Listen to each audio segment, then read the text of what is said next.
Ang turismo ang naghatag og 12% sa income sa Samal Island apan nahimong dakong hagit ang COVID-19 pandemic sa isla sa 2020, labi na sa industriya sa turismo. Ato kining balikan sa year-end report ni Jandy Esteban.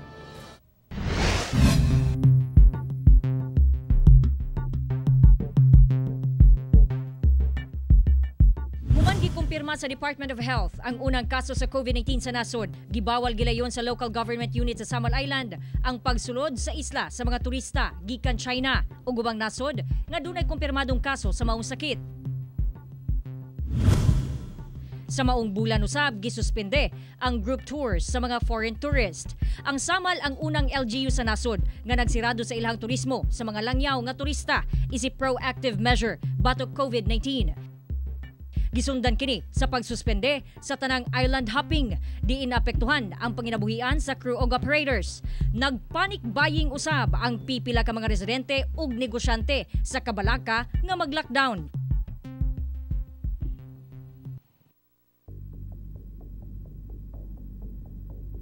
Bulan sa Marso, dihang nabati sa mga nanag-iya og resorts ug ubang tourism establishment sa isla ang epekto sa pandemya. Daghan ang nag-cancel sa mga bookings nga miresulta sa pagkalugi nga misangpot sa pagtinanggalay og trabahante. Dako ang ginaog sa tourist arrival sa kahadlok nga mataptan sa virus. Miresulta kini sa pagbagsak sa revenue sa isla. Apan kinahanglan kini isakripisyo alang sa kaayuhan sa tanan, bisan pa man nga ang turismo ang naghatag og labing dakong income sa isla. March 12, gi-require na sa LGU ang tanang musulod sa isla nga dunay sintomas sa COVID-19 nga mag-mandatory quarantine. Ipadala yun namo sa medical facility. Disod man pod na pabalikon nimo. Pati itong mga taga-Samal na gikan sa gawas, abroad or from Manila, NCR. So we will compel you for a 14-day self-quarantine. April, dihang gipailaw magnasod sa lockdown. Ang Samal LGU, 24/7 ang pagbantay sa borders aron masigurong walay makalusot nga carrier sa virus. Apan luyos sa hugot nga pagbantay, nakalusot gihapon ang virus sa isla ug March 15 dihang natala ang unang COVID-19 case. Sa maong adlaw usab namatay ang pasyente.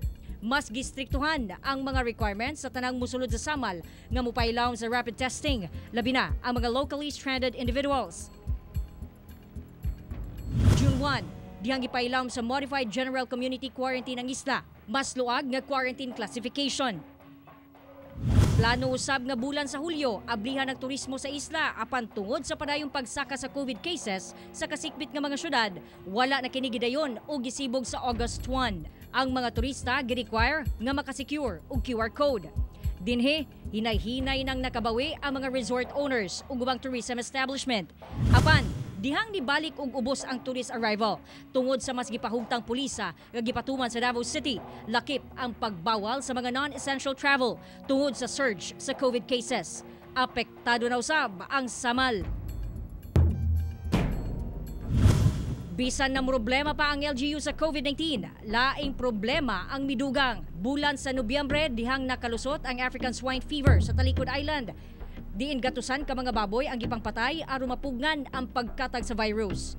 Doble pasakit sab kini ngadto sa mga hog raisers, kinsa labihang naapektuhan.